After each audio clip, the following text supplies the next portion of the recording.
भगवान शिव शंकर श्रद्धा को प्राप्त करने के लिए ध्यान लगाए बैठे हुए हैं। कल आपने यही सुना था, शिव जी ध्यान लगाए बैठे हैं श्रद्धा को पाने के लिए। ये महाराज बैठे ध्यान लगाकर, और जब ध्यान लग जाएगा, ध्यान बन जाएगा, तभी ध्यान का फल परमात्मा प्राप्ति है।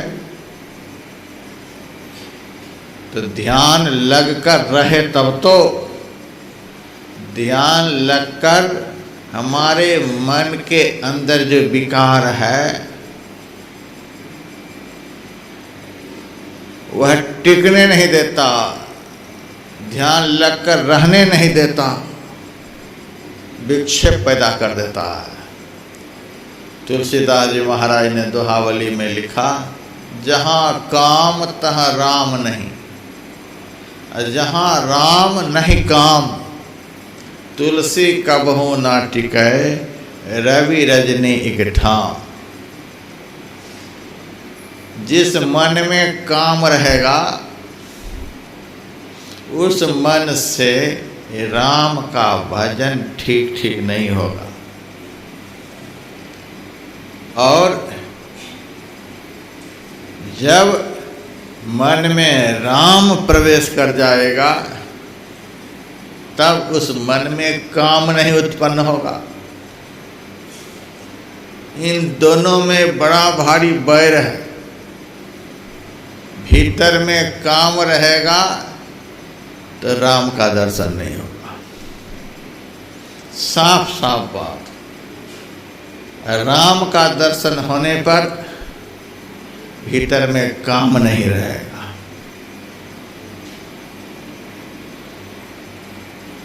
बहुत सारे राक्षस मर गए, रावण गया कुंभकर्ण को जगाने के लिए। कुंभकर्ण जगा, पूछा क्या बात है, बिना समय के ही आपने मुझे जगा दिया, बताइए क्या बात है। भगवान श्री राम से जो संघर्ष चल रहा था वह सब बता दिया। कुंभकर्ण ने कहा, राम का तो भजन किया जाता है, राम से तुम्हारी लड़ाई चल रही है। जिनका भजन करके कल्याण होता है उनसे तुम्हारी लड़ाई चल रही है, तुम्हारा कल्याण कैसे होगा। तो लड़ाई का कारण क्या है? तो लड़ाई का कारण सीता है। सीता के लिए युद्ध चल रहा है। सीता तो जगत जननी भवानी है, साक्षात भक्ति स्वरूपा है। भक्ति करनी चाहिए कि भक्ति का हरण करना चाहिए, उल्टा काम कर रहा है।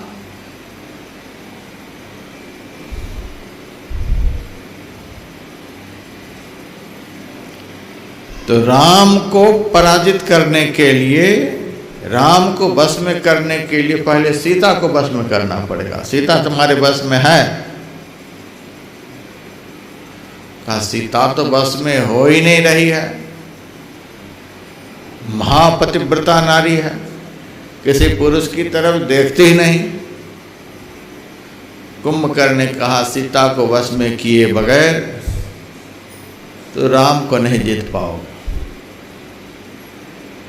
किसी तरह से सीता को वश में करो। कैसे वश में करो? सब उपाय करके देख लिया। कुंभकर्ण ने कहा, एक उपाय किया है। कहा, क्या? राम बनकर कभी सीता के पास गया है? तुम तो बहुत रूप बनाने के लिए जानता है। राम बनकर कभी गए सीता के पास? राम को देख करके ही सीता प्रसन्न हो सकती है, और किसी को देखकर नहीं। सीता को वश में करने के लिए, सीता को प्रसन्न करने के लिए राम बनना पड़ेगा। राम बन करके गए हो कभी?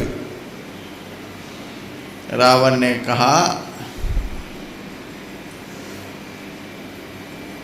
कुंभकर्ण,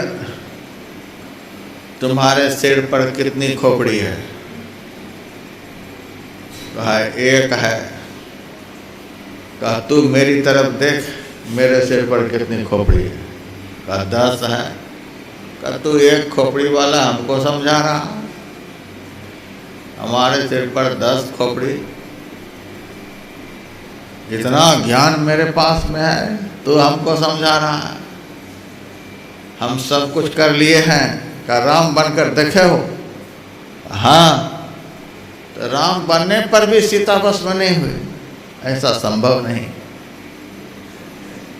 तब रावण ने कहा, जब मैं राम बनने के लिए राम का चिंतन करता हूँ तो भीतर से काम ही भाग जाता है। दुनिया की सारी नारियां, स्त्रियां माता के रूप में दिखलाई देने लग जाती है। जननी समझा नहीं पर नारी, पराई स्त्री मां के समान दिखलाई देने लग जाती। अब देखिए रावण कैसे दुर्दांत दैत्य महापापी, वह भी राम के रूप का चिंतन करता है तो मन से काम भाग जाता है। हम लोग यदि राम का चिंतन करेंगे तो काम रहेगा? कभी नहीं रहेगा। तो जिस हृदय में राम विराजमान, उस हृदय में काम प्रवेश नहीं कर सकता है। काम जब आ जाएगा भीतर में तो राम का दर्शन नहीं होने देगा। शिव जी ध्यान लगाए बैठे हैं। शिव जी का ध्यान भंग करने के लिए कौन चला है? काम चला है।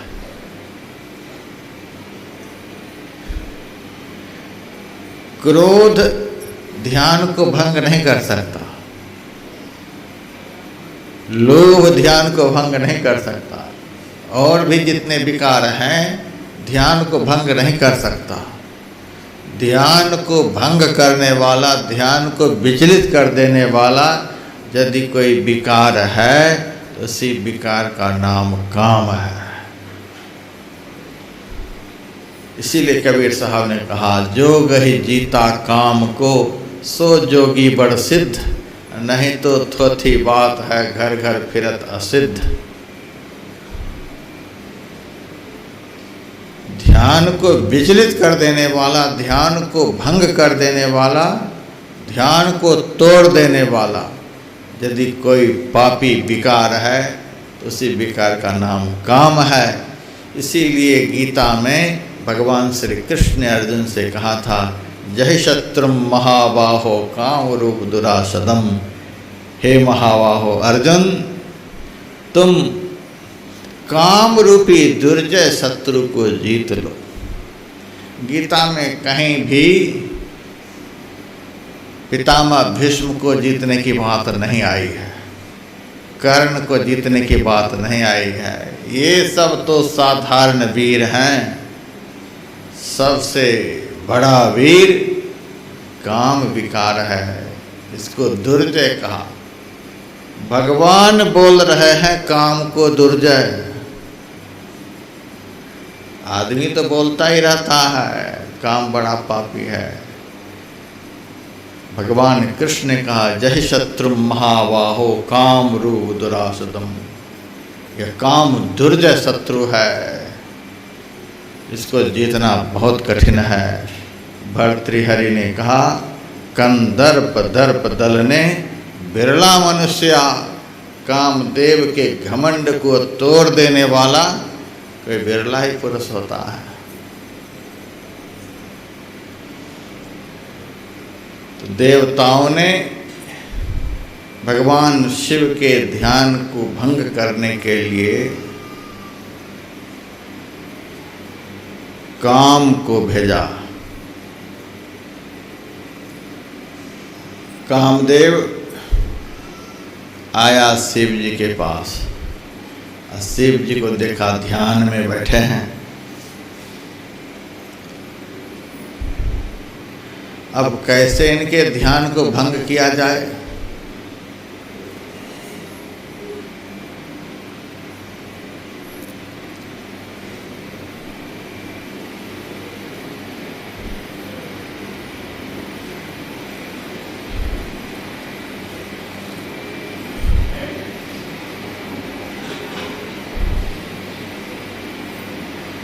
कैसे इनके ध्यान को भंग किया जाए?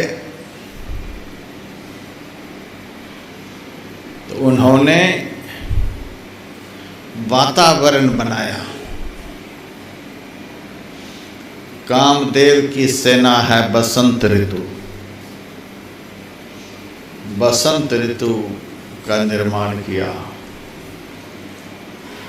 वातावरण बनाया।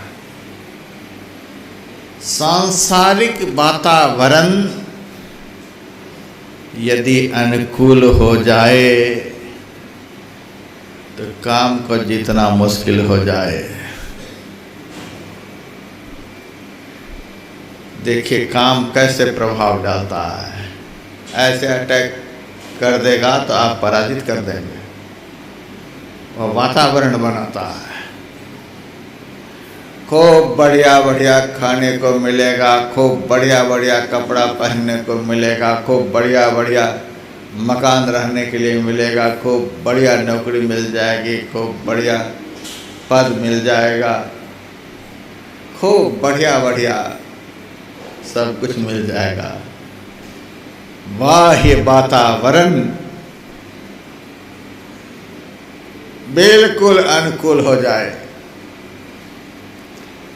चारों ओर से इंद्रियों को लुभाने वाला सारा पदार्थ उपलब्ध हो जाए, तब काम को जीतना बहुत मुश्किल है। यह काम विकार यह सब वातावरण बनाता है।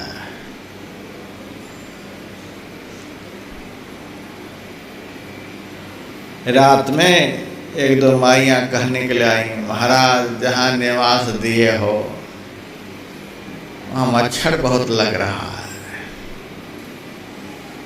अब निवास भी दो, खाने पीने की व्यवस्था भी करो, कथा भी सुनाओ और उनके पास बैठकर मच्छर भी भगाओ। इतना काम लोग हमसे लेना चाहते हैं। बहुत मच्छर खा रहा है तो बैठकर ध्यान करो, पंखा ले लो हाथ में, भगाओ उसको, वह भी काम हम ही करेंगे। सब कुछ अनुकूल चाहते हैं।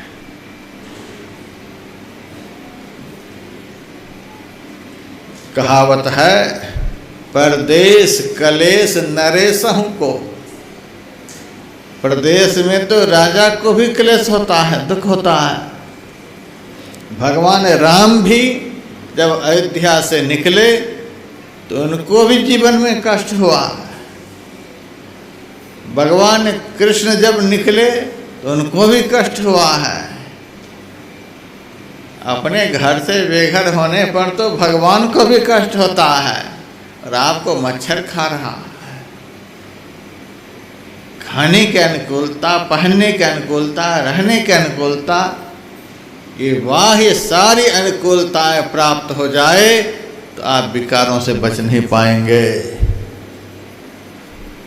सारी प्रतिकूलताओं में भी जो कभी भजन से विचलित नहीं होता है वही कभी विकारों को जीत पाता है।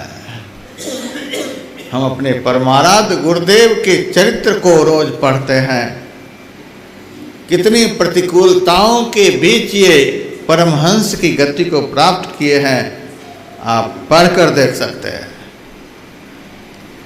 कांटे के बीच गुलाब खिलते हैं। प्रतिकूलताओं से जूझने वाले ही साधक कहलाते हैं। प्रतिकूलताओं को साध लेना यही साधक का धर्म है, यही साधना है। प्रतिकूलताओं से विचलित हो गए, जैसे आपको इंद्रिय सुख प्राप्त होने लग जाएंगे, वैसे ही आपके ऊपर विकार सवार हो जाएंगे। तो वातावरण बनाया कामदेव ने,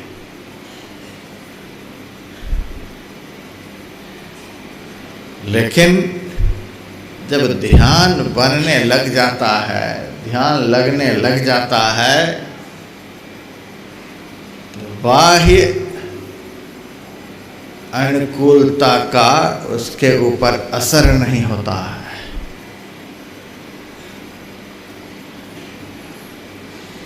शिव जी ध्यान में बैठे हैं, वसंत ऋतु का निर्माण किया, वातावरण बहुत अनुकूल हो गया, शीतल मंद सुगंध पवन चल रहा है, तो भी शिव जी की समाधि विचलित नहीं हुई।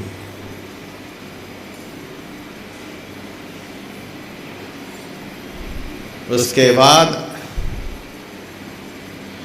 स्वर्ग के सारे भोगों को उपलब्ध कराया।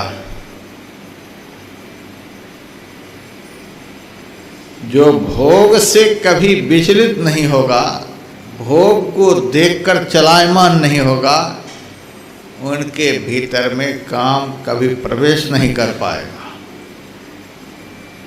भोगों को पाकर के चलायमान नहीं होना है। भगवान शिव जी के पास बाह्य वातावरण को अनुकूल बना दिया। उसके बाद स्वर्ग के सारे भोगों को उपलब्ध कराया। कोई भी चीज़ की कमी नहीं रह गई। अप्सराएं नाच रही हैं, गा रही हैं, तो भी शिव जी का ध्यान भंग नहीं हुआ।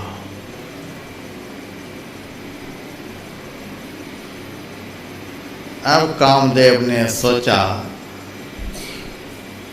अब क्या करूं, यह तो बड़ा विकट आदमी है, इनका ध्यान भंग ही नहीं हो रहा। तब आम के पेड़ पर चढ़ गया। सौरभ, पल्लव, मदन, विवेका आम के पेड़ पर चढ़ गया।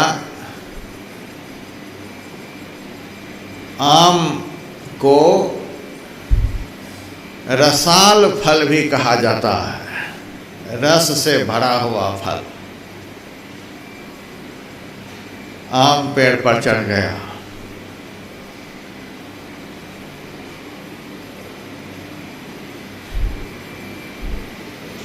और वहां से शिव जी की तरफ देखने लगा।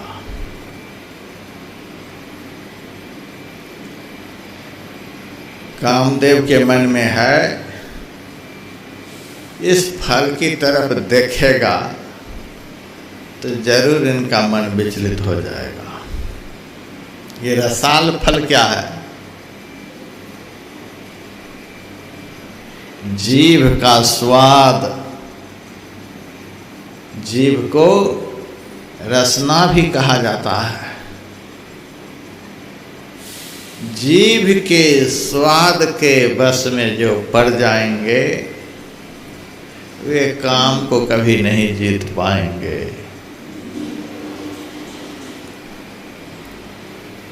बिहार प्रांत में एक संत हुए, गोस्वामी लक्ष्मीनाथ परमहंस। उनकी वाणी में है, विषय वासना छुटत न मन से, नाहक नर बैराग कर। जल बिच मीन बझे बंसी में, जिभ्या कारण प्राण तजे।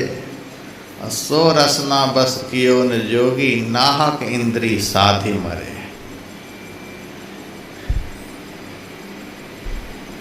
कर्मेंद्री और ज्ञानेंद्री का आपस में बड़ा भारी संबंध है।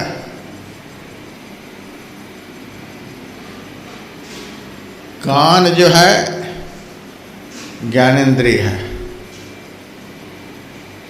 और मुंह जो है कर्मेंद्री है। इन दोनों में बड़ा भारी संबंध है।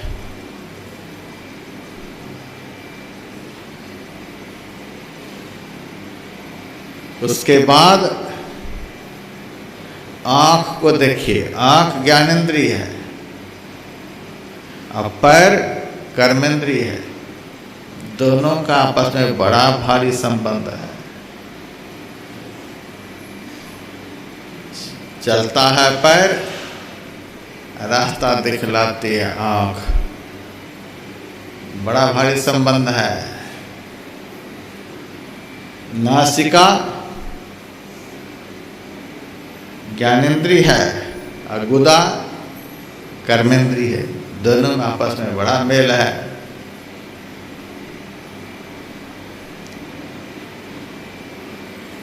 हाथ कर्मेंद्रिय है और चमड़ा ज्ञानेंद्रिय है। दोनों में बहुत मेल है। जीभ ज्ञानेंद्रिय है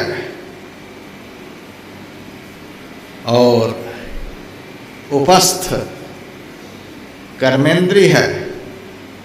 दोनों का आपस में बड़ा मेल है। जिह्वा इंद्रिय एके नाल, जो जीते सो बाचे काल।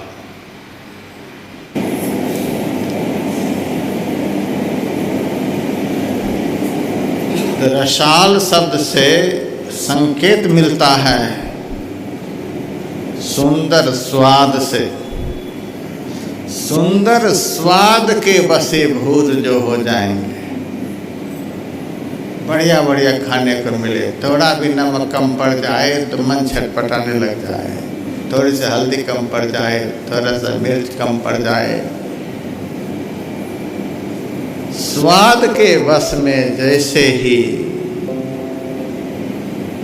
अभ्यासी होता है, वैसे ही विकार जागृत हो जाता है। स्वाद के वश में नहीं होना चाहिए। हरिद्वार में महाधिवेशन हुआ था, हजारों लोग आए थे। भोजन के समय मैं घूम रहा था, एक भक्त से पूछा, भोजन बढ़िया बना है? सब कुछ तो बढ़िया है, लेकिन सब्जी में नमक थोड़ा कम है। मैंने कहा इतना तो हम डाल ही दिए हैं, थोड़ा कम है तो कुछ तुम भी जेब में रखा करो। थोड़ा सा कम है तो शिकायत कर दिया। ऐसे जीव के गुलाम है। जिह्वा इंद्रिय एके नाल, जो जीते सो बाचे काल। रसाल वृक्ष पर बैठ गए कामदेव। इसका मतलब जो रस का प्रेमी होगा, जो स्वाद का प्रेमी होगा, जो बढ़िया बढ़िया स्वाद पाना चाहेगा, वह काम को कभी नहीं जीत पाएगा। इसीलिए हमारे गुरुदेव कहते थे, खान पान को प्रथम संभारो, स्वाद रहित भोजन। तुलसीदास जी महाराज ने विनय पत्रिका में लिखा, जो पै राम लाग तो मीठो। यदि हमें राम मीठे लगते तो संसार के सारे स्वाद फीके पड़ जाते हैं। जब तक संसार का स्वाद आपको प्रभावित करता रहेगा, तब तक भजन का बढ़िया स्वाद नहीं लगेगा। इनको जीतना है। इसी के सहारे विकारों का आक्रमण होता है। रसाल वृक्ष का आश्रय लिया है कामदेव, यानी स्वाद का आश्रय लिया है। वह देखता है यदि स्वाद के चक्कर में पड़ा तो तुरंत अटैक करूंगा। भगवान शिव शंकर आंखों को बंद किए बैठे हुए हैं, वो देख ही नहीं रहे। आखिर में देखा, यह तो स्वाद के बस भी नहीं हो रहे हैं। स्वर्ग के सारे भोग उपलब्ध करा दिए, उसके भी बस में नहीं हो रहे हैं। सारे वातावरण को अनुकूल कर दिए, तो भी आँख खोलकर नहीं देख रहे हैं। अब कुपित हो गए, कोई चाल नहीं चली। ये तीनों के ऊपर यदि विजय प्राप्त हो जाए तो विकार के कोई भी चाल आपके ऊपर नहीं चल पाएंगे, विकार का बस में कर लेंगे। स्वाद के बस में नहीं होना है, स्वर्गादि लोकों के सुखों के बस में नहीं होना है, और बाह्य विषयजन्य वातावरण के बस में नहीं होना है। विकार आपका कुछ भी नहीं बिगाड़ पाएगा। काम कुपित हो गया और शिव जी के ऊपर तान कर बाण चला दिया। अब जो होगा देखा जाएगा, इसको खत्म ही कर देता। अंतिम प्रयास, बाण मारकर उनको खत्म कर। कामदेव के 5 बाण हैं। कामदेव 5 बाण अपने पास में रखते हैं। अमरकोश में कामदेव के बाण के नाम लिखे हुए हैं। इन्हीं 5 बाणों के द्वारा वे अभ्यासी को घायल करते हैं। उन्मादनस्तापनश्च शोखनस्तंभनस्तथा सम्मोहनस्य कामस्य पंचबाणा प्रकीर्तिता। उन्मादन, जब यह विकार उत्पन्न होता है, जब यह विकार अंदर में प्रबल होता है तो आदमी को पागल बना देता है। क्या करना चाहिए, क्या नहीं करना चाहिए, कर्तव्य को वह भूल जाता है।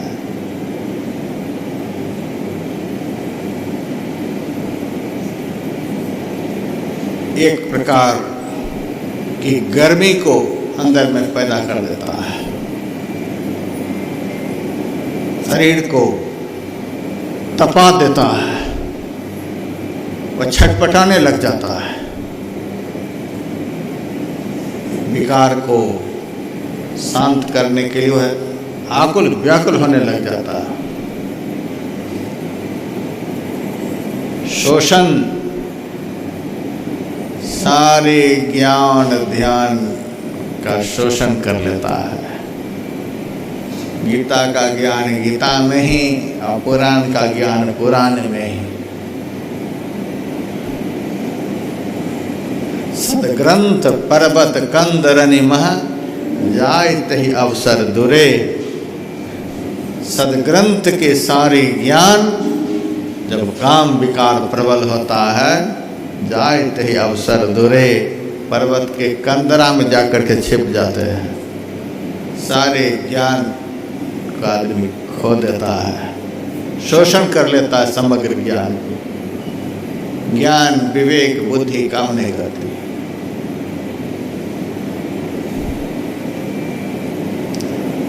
स्तंभन, उन्मादन, तापन, शोषण, स्तंभन, आपको हिलने नहीं देगा। विकार प्रबल हो गया, अब बच पाना बहुत मुश्किल है। तो जो संत बचे हुए हैं उनकी शरण में चले जाएं, सदगुरु की शरण में चले जाएं। जहाँ जाने से इन विकारों की प्रबलता से हम बच जाएं, वहाँ चले जाएं। ये जाने नहीं देंगे, हिलने नहीं देंगे, पागल बना करके छोड़ देंगे, बचने का कोई प्रयास नहीं करने देंगे।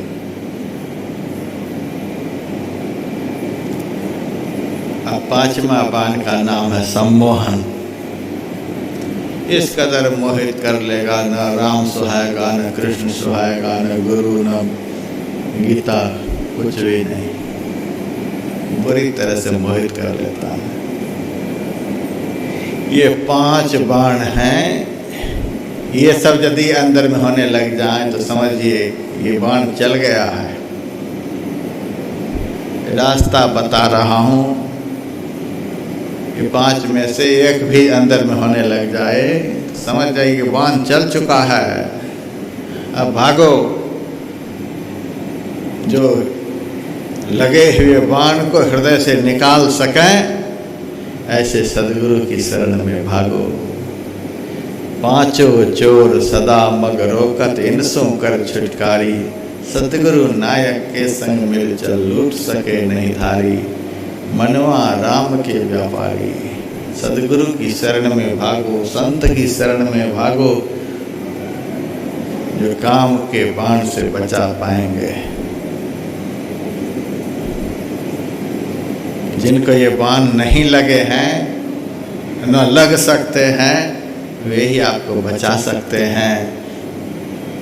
संत सदगुरु के लक्षण में सुंदरदास जी महाराज ने लिखा है, काम ही न क्रोध जामे, लोभ ही न मोहता में, मद ही न मत्सर, न कौक विकारो है। भगवान राम ने भी कहा, खट विकार जित अनघ कामा। जिनमें कोई भी विकार नहीं, जिनके ऊपर किसी भी विकारों का आक्रमण नहीं हो सकता, ऐसे संत सदगुरु ही इन विकारों के बाणों से बचा सकते हैं। ये 5 बाणों की जो चर्चा हुई है, इनसे सावधान होना है। एक का भी असर हो जाए तो तुरंत सावधान हो जाइए कि भागो सदगुरु की शरण में, भागो संत की शरण में, वे ही बचा सकते हैं। भगवान शिव शंकर के ऊपर कामदेव ने 5 बाणों का प्रहार किया।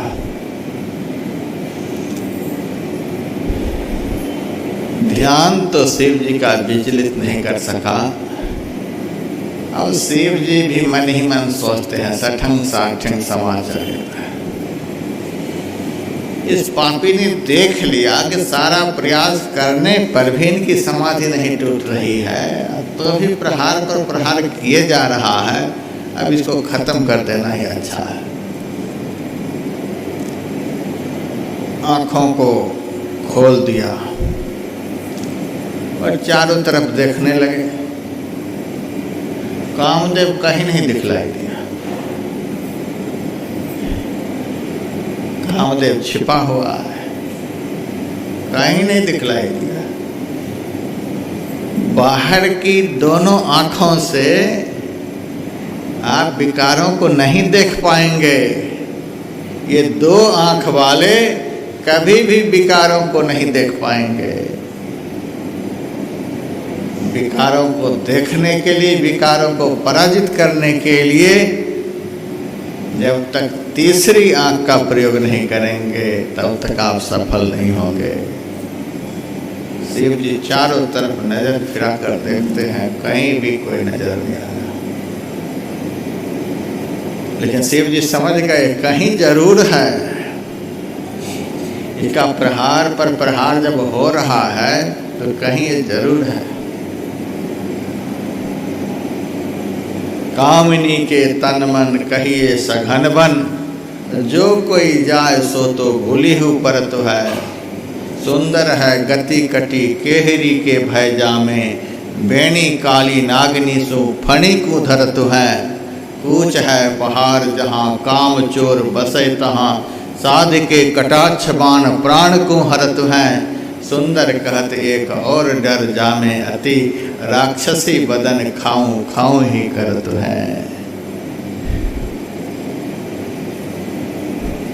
तो काम चोर है, बड़ा छिप करके रहता है। इस चोर को आप चर्म चक्षु से नहीं देख पाएंगे। चर्म चक्षु वाले बहुत भक्त प्रयासरत हैं, लेकिन समय पर मार खा जाते हैं, नहीं देख पाते हैं। शिव जी ने देखा कि है तो कहीं जरूर, इसका प्रहार हो रहा है, लेकिन है कहाँ, दिखलाई भी नहीं दे रहा है।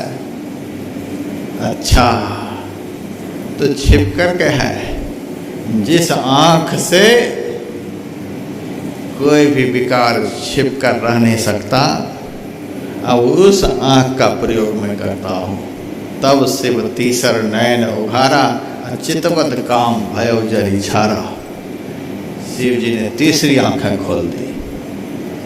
दोनों आँखों को के ठीक मध्य में तीसरी आंख है। उस आँख के लिए बहुत शब्दों का प्रयोग है संत वाणियों में। उसी को दसवां द्वार कहते हैं, उसी को शिव नेत्र कहते हैं, उसी को रुद्राक्ष कहते हैं, उसी को तीसरा तिल कहते हैं, बिंदु कहते हैं, आज्ञा चक्र कहते हैं। बहुत नामों से उस स्थान का अभिहित किया गया है। जब तीसरी आंखें खुल जाती है तो यदि करुणा करके कोई तीसरी आंख को खोल दे तो सामने वाले का कल्याण हो जाएगा। यदि उग्रता पूर्वक कुपित होकर वह आंख खुल जाए सामने वाला भस्म हो जाएगा।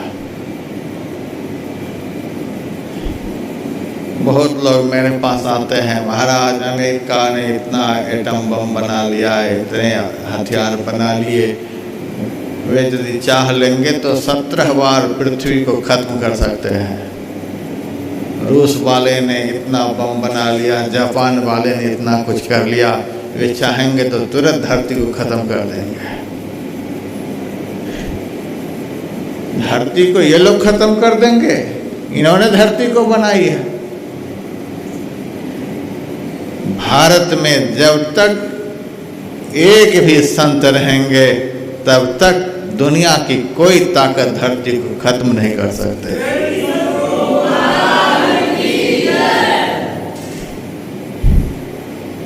अमेरिका में, इंग्लैंड में, जापान में, रूस में अणु बम है, परमाणु बम है, दुनिया को संहार कर लेने वाला औजार है, हथियार है। लेकिन यह भारत, इस भारत का हथियार कौन सा है? देश हमारा भारत प्यारा, सब देशों से न्यारा है। इसको ऋषि मुनियों ने मिलकर अपना हाथ संवारा है। यह ऋषि मुनियों का देश है। अन्य देशों में सब कुछ मिल जाएंगे, संत नहीं मिलेंगे। और हमारा यह भारत देश ऐसा है, जगह जगह संत के दर्शन होते हैं। तीसरी आंखें जिनकी खुली हुई हैं वे ही संत हैं। और ऐसे संत जब तक भारत में रहेंगे तब तक इसका नाश कोई भी नहीं कर सकता। इस देश की सभ्यता संस्कृति को मिटाने के लिए दुनिया के सभी देशों ने प्रयास किया, लेकिन नहीं मिटा सका। आज तक ये भारत अक्षुण्ण है। विश्व गुरु कह करके जाना जाता है। तो तीसरी आंख में वह ताकत है, यदि कुपित होकर खुल जाए तो दुनिया के सारे देश को एक क्षण में स्वाहा कर देंगे। संत की तीसरी आंखें सारी दुनिया को स्वाहा कर देंगी। और यदि करुणा करके देख लेंगे तो संसार का कल्याण कर देंगे। कल्याण करने की भी शक्ति है और संहार करने की भी शक्ति है। कुपित होकर के भगवान शिव शंकर ने आंखें खोल दी, कामदेव जलकर भस्म हो गया। जब तक तीसरी आंखें नहीं खुलेंगी, दो आंखों में अंधकार है, तीसरी आंख में प्रकाश है। जब तक ज्ञान रूपी नेत्र नहीं खुलेगा तब तक विकार नहीं मरेगा। वह ज्ञानमय नेत्र है। और दो आंखें जो प्रत्यक्ष हैं, ये आंखें अज्ञानमयी हैं। संसार का ज्ञान होता है। जिस आंख से संसार का ज्ञान हुआ अज्ञानमयी आंख है। जिस आंख से भगवान का दर्शन हो जाए वह ज्ञानमयी आंख है। तीसरी आंख खुली और कामदेव जलकर भस्म हो गया।